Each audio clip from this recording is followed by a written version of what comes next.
Hey, here we go for part two. We're going to pick up where Edmund came across the sled with the reindeer and the dwarf driving it with the lady on a high seat. Okay? All right. Hope you enjoy.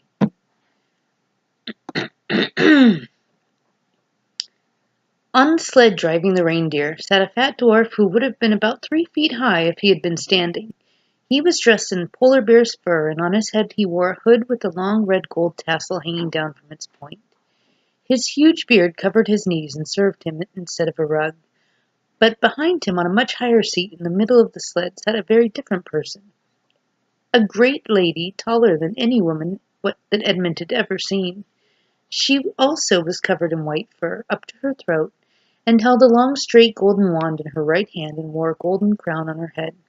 Her face was white, not merely pale, but white like snow or paper or icing sugar, except for her very red mouth. It was a beautiful face in other respects, but proud and cold and stern. The sled was a fine sight as it came sweeping towards Edmund with its bells jingling and the dwarf cracking his whip and the snow flying up on each side of it. "Stop!" said the lady, and the dwarf pulled the reindeer up so sharp that they almost sat down. Then they recovered themselves and stood champing their bits and blowing. In the frosty air the breath coming out of their nostrils looked like smoke.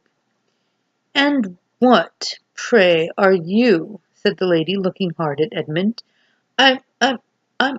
"My name's Edmund," said Edmund, rather awkwardly. He did not like the way she looked at him. The lady frowned.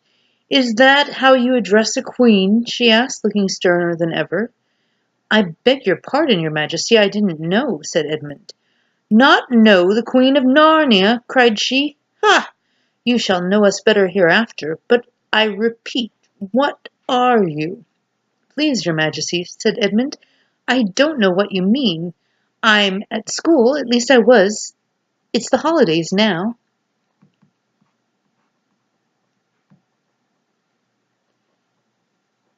"But what are you?" said the queen again. "Are you a great overgrown dwarf that has cut off its beard?" "No, your majesty," said Edmund, "I've never had a beard. I'm a boy." "A boy?" she said. "Do you mean you are a son of Adam?" Edmund stood still, saying nothing. He was too confused by this time to understand what the question meant. "I see you're an idiot, whatever else you may be," said the queen. "Answer me, once and for all, or I shall lose my patience. Are you human?" "Yes, your majesty," said Edmund. "And how, pray, did you come to enter my dominions?" "Please, your majesty, I came in through a wardrobe." "A wardrobe? What do you mean?" I opened a door and just found myself here, your majesty," said Edmund. "Ha!" said the queen, speaking more to herself than to him. "A door? A door from the world of men? I've heard of such things. This may wreck all. But he is only one, and he is easily dealt with." As she spoke these words, she rose from her seat and looked Edmund full in the face, her eyes flaming. At the same moment she raised her wand. Edmund felt sure she was going to do something dreadful, but he seemed unable to move. Then, just as he gave himself up for lost, she appeared to change her mind. "My poor child," she said in quite a different voice, "how cold you look. Come and sit with me here on the sled, and I will put my mantle round you and we will talk." Edmund did not like this arrangement at all, but he dared not disobey. He stepped onto the sled and sat at her feet, and she put a fold of her fur mantle round him and tucked it in well. "Perhaps something hot to drink," said the queen. "Should you like that?" "Yes, please, your majesty," said Edmund, whose teeth were chattering. The queen took from somewhere among her wrappings a very small bottle which looked as if it were made of copper. Then, holding out her arm, she let one drop fall from it on the snow beside the sled. Edmund saw the drop for a second in midair, shining like a diamond. But the moment it touched the snow there was a hissing sound, and there stood a jeweled cup full of something that steamed. The dwarf immediately took this and handed it to Edmund with a bow and a smile, not a very nice smile. Edmund felt much better as he began to sip the hot drink. It was something he had never tasted before, very sweet and foamy and creamy. It warmed him right down to his toes. "It is dull, son of Adam, to drink without eating," said the queen presently. "What would you like best to eat?" "Turkish delight, please, your majesty," said Edmund. The queen let another drop fall from the bottle on the snow, and instantly there appeared a round box, tied with green silk ribbon, which, when opened, turned out to contain several pounds of the best Turkish delight. Each piece was sweet and light to the very center, and Edmund had never tasted anything more delicious. He was quite warm now, and very comfortable. While he was eating, the queen kept asking him questions. At first Edmund tried to remember that it's rude to speak with one's mouth full, but soon he forgot about this and thought only of trying to shovel down as much Turkish delight as he could. And the more he ate, the more he wanted to eat, and he never asked himself why the queen should be so inquisitive. She got him to tell her that he had one brother and two sisters, and that one of his sisters had already been in Narnia and had met a fawn there, and that no one except himself and his brother and sisters knew anything about Narnia. She seemed especially interested in the fact that there were four of them, and kept on coming back to it. "You're sure there are just four of you?" she asked. "Two sons of Adam and two daughters of Eve, nothing more, nothing less?" And Edmund, with his mouth full of Turkish delight, kept on saying, "Yes, I told you that before," and forgetting to call her Your Majesty, but she didn't seem to mind now. At last the Turkish delight was all finished, and Edmund was looking very hard at the empty box and wishing that she would ask him whether he'd like some more. Probably the queen knew quite well what he was thinking, for she knew, though Edmund did not, that this was enchanted Turkish delight, and that anyone who once tasted it would want more and more of it, and would even, if they were allowed, go on eating it till they popped. But she didn't offer him any more. Instead, she said to him, "Son of Adam, I should so much like to see your brother and your two sisters. Will you bring them to see me?" "I'll try," said Edmund, still looking at the empty box. "Because if you did come again, bringing them with you, of course, I'd be able to give you some more Turkish delight. I can't do it now. The magic will only work once. In my house, it would be another matter." "Why can't we go to your house now?" said Edmund. When he had first gotten into the sled, he had been afraid that she might drive away with him to some unknown place from which he would not be able to get back. But he had forgotten about that fear now. "It is a lovely place, my house," said the queen. "I am sure you would like it. There are whole rooms of Turkish delight. And what's more, I have no children of my own. I want a nice boy whom I could bring up as a prince, who would be the king of Narnia when I'm gone. While he was prince, he would wear a gold crown and eat Turkish delight all day long. And you are much the cleverest and handsomest young man I've ever met. I think I would like to make you the prince some day, when you bring the others to visit me." "Why not now?" said Edmund. His face had become very red, and his mouth and fingers were sticky. He did not look either clever or handsome, whatever the queen might say. "Oh, but if I took you there now," she said, "I shouldn't see your brother and your sisters. I very much want to know your charming relations. You are to be the prince, and later on the king, that is understood, but you must have courtiers and nobles. I will make your brother a duke, and your sisters duchesses." "There's nothing special about them," said Edmund, "and anyway I could always bring them some other time." "Ah, but once you were in my house," said the queen, "you might forget all about them. You'd be enjoying yourself so much that you wouldn't want the bother of going to fetch them. No, you must go back to your own country now, and come to me another day with them. You understand, it's no good coming without them." "But I don't even know the way back to my own country," pleaded Edmund. "That's easy," answered the queen. "Do you see that lamp?" She pointed with her wand, and Edmund turned and saw the same lamp post under which Lucy had met the fawn. "Straight on beyond that is the way to the world of men. And now look the other way." Here she pointed in the opposite direction. "And tell me if you can see two little hills rising above the trees." "I think I can," said Edmund. "Well, my house is between those two hills. So next time you come, you have only to find the lamp post and look for those two hills and walk through the wood till you reach my house. But remember, you must bring the others with you. I might have to be very angry with you if you came alone." "I'll do my best," said Edmund. "And, by the way," said the queen, "you needn't tell them about me. It would be fun to keep it a secret between us two, wouldn't it?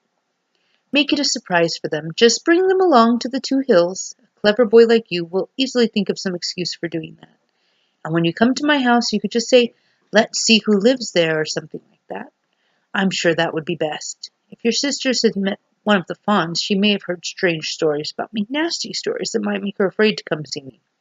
Fawns will say anything, you know.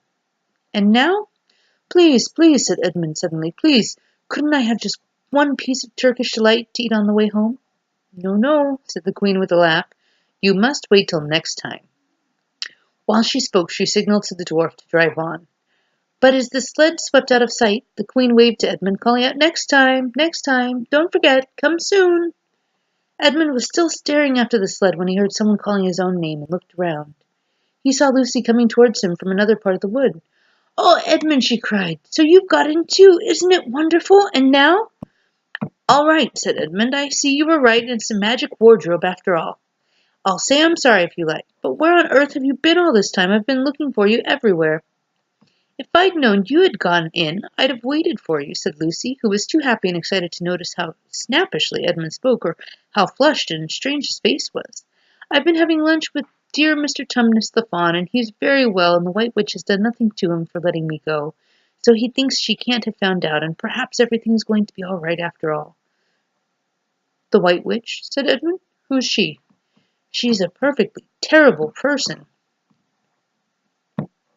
said Lucy. "She calls herself the Queen of Narnia, though she has no right to be queen at all, and all the fauns and dryads and naiads and dwarfs and animals, at least all the good ones, simply hate her, and she can turn people into stone and do all kinds of horrible things. And she's had a magic so that it's always winter in Narnia, always winter, but never gets to Christmas, and she drives about on a sled drawn by reindeer with her wand in her hand and a crown on her head." Edmund was already feeling uncomfortable from having eaten too many sweets, and when he heard that the lady he had made friends with was a dangerous witch, he felt even more uncomfortable.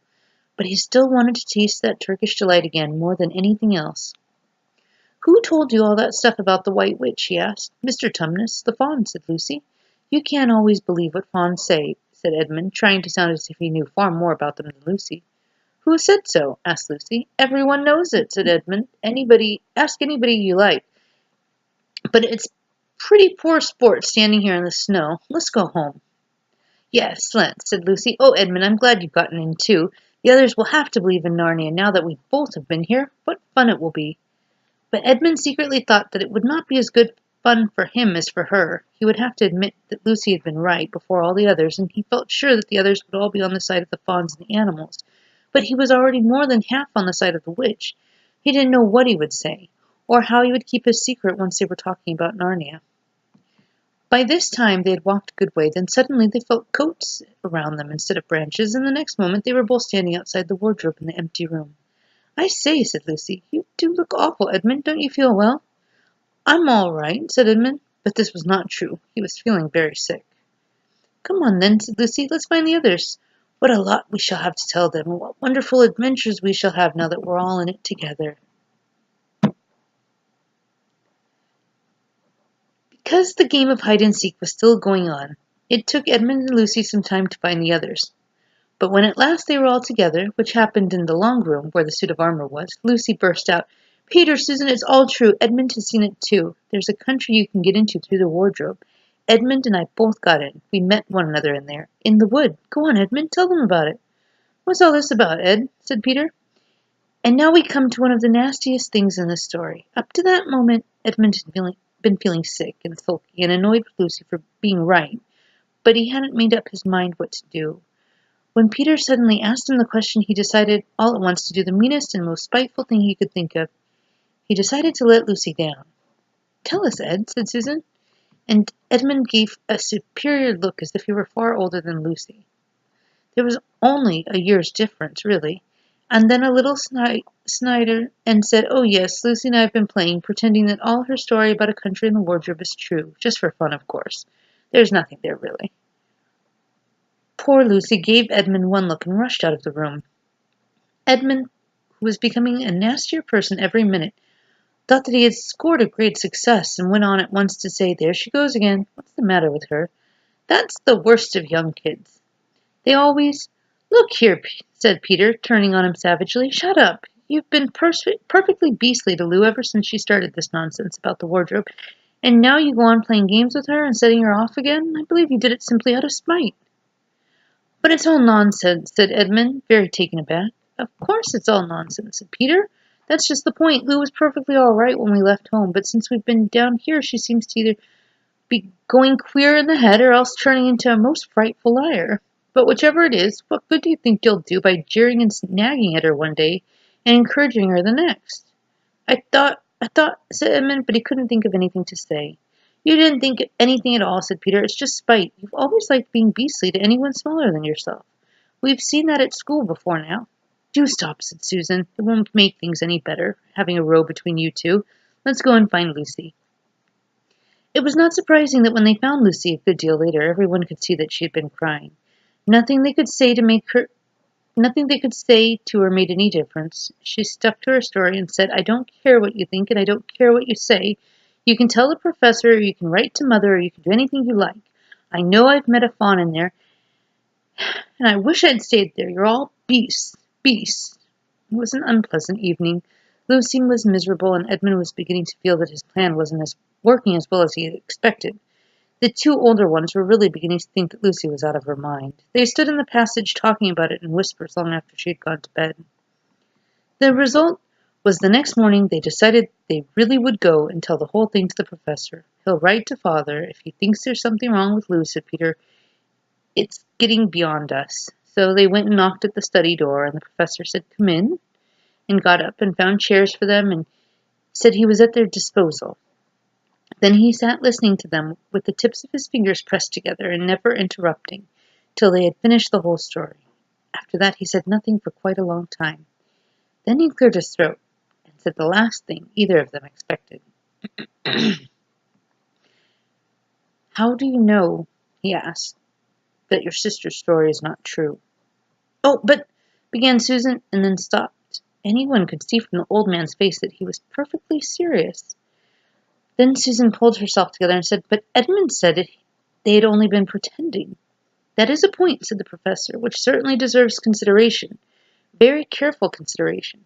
For instance, if you will excuse me for asking this question, does your experience lead you to regard your brother or your sister as the more reliable? I mean, which is the more truthful? That's just the funny thing about it, sir, said Peter. Up till now, I'd have said Lucy every time. And what do you think, my dear? Said the professor, turning to Susan. Well, said Susan, in general I'd say the same as Peter, but this couldn't be true, all this about the wood and the fawn. That is more than I know, said the professor, and a charge of lying against someone whom you've always found very truthful is a very serious thing indeed. We were afraid it mightn't have been lying, said Susan. We thought there might be something wrong with Lucy. Madness, you mean? Said the professor quite coolly. Oh, you can make your minds easy about that. One has only to look at her and talk to her to see that she is not mad. But then, said Susan, and stopped. She had never dreamed that a grown-up would talk like the professor and didn't know what to think. Logic, said the professor, half to himself. Why don't they teach logic at these schools? There are only three possibilities. Either your sister is telling lies, or she is mad, or she is telling the truth. You know she doesn't tell lies, and it's obvious she is not mad. For the moment, then, unless any further evidence turns up, we might assume that she is telling the truth. Susan looked at him very hard and was quite sure from the expression on his face that he was not making fun of them. But how could it be true, sir? Said Peter. Why do you say that? Asked the professor. Well, for one thing, said Peter, if it was true, why doesn't everyone find this country every time they go into the wardrobe? I mean, there was nothing there when we looked. Even Lucy didn't pretend there was. What has that to do with it? Said the professor. Well, sir, if things are real, they're there all the time. Are they? Said the professor. And Peter didn't know quite what to say. But there was no time, said Lucy. Lucy had no time to have gone anywhere, even if there was such a place. She came running after us the moment we were out of the room. It was less than a minute, and she pretended to have been away for hours. That is the very thing that makes her story so likely to be true, said the professor. If there really a door in this house that leads to some other world, then I should warn you that this is a very strange house, and even I know very little about it.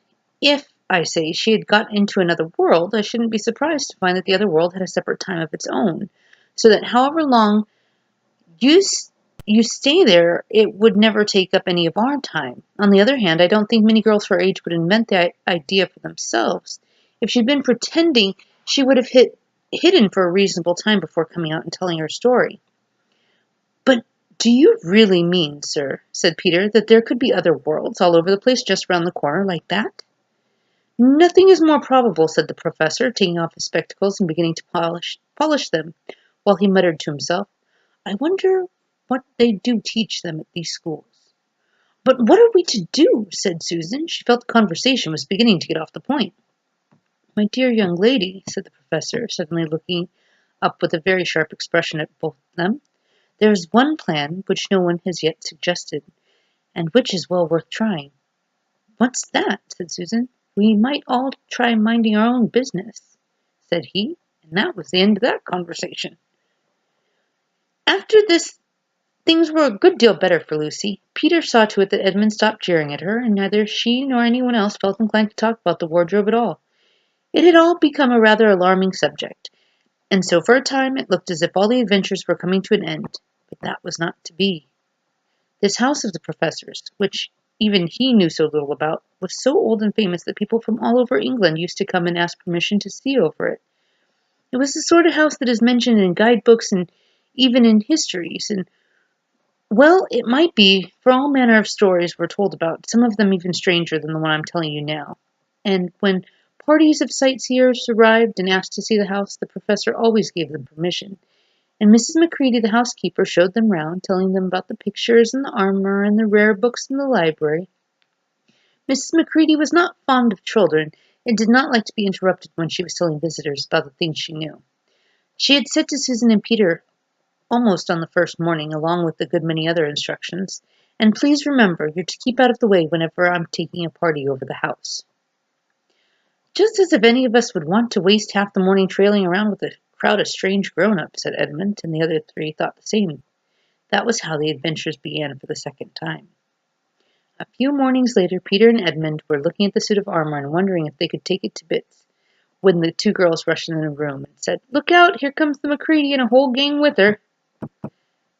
Sharp's the word, said Peter, and all four made off to the door at the far end of the room. But when they had gotten out of the green room and beyond it, into the library, they suddenly heard voices ahead of them and realized that Mrs. Macready must be bringing her party of sightseers up the back stairs instead of up the front stairs as they had expected.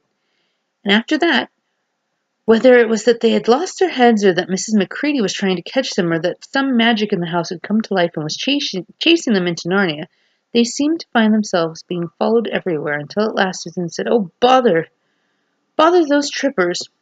Here, let's get into the wardrobe till they've passed. No one will follow us in there. But the moment they were inside, they heard the voices in the passage, and then someone fumbling at the door.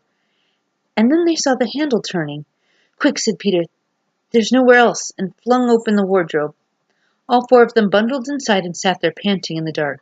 Peter held the door close, but did not shut it, for of course he remembered, as every sensible person does, that you should never shut yourself up in a wardrobe.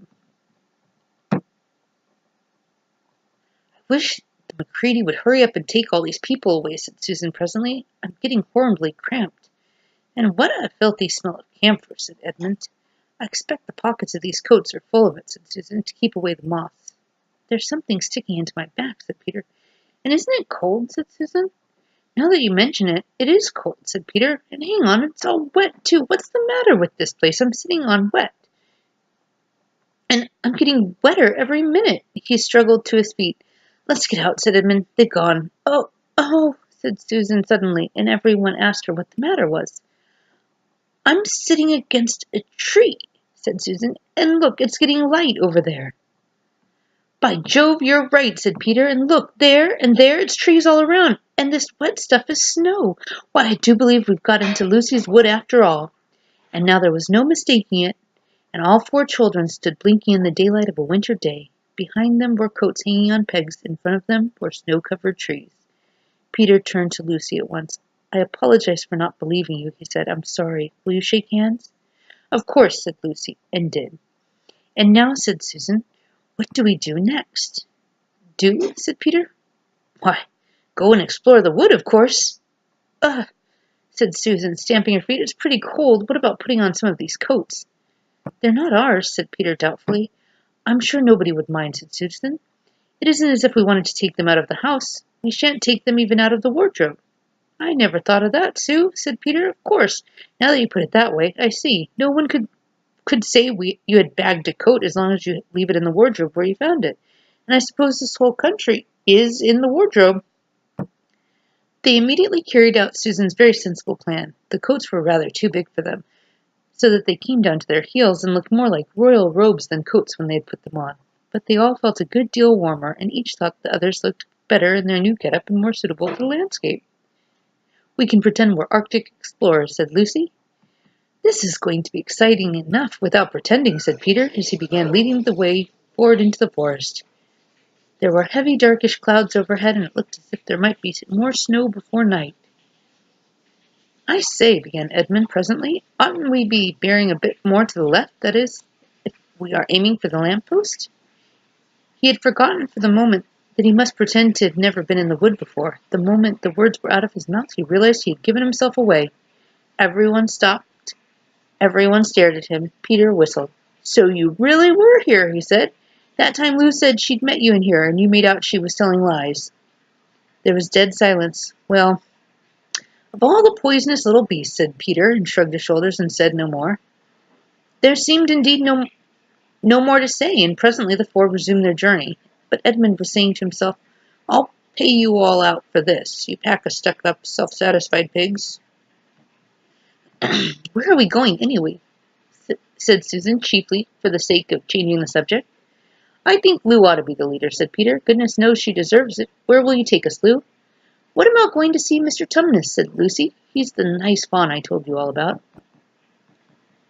Everyone agreed to this, and off they went, walking briskly and stamping their feet.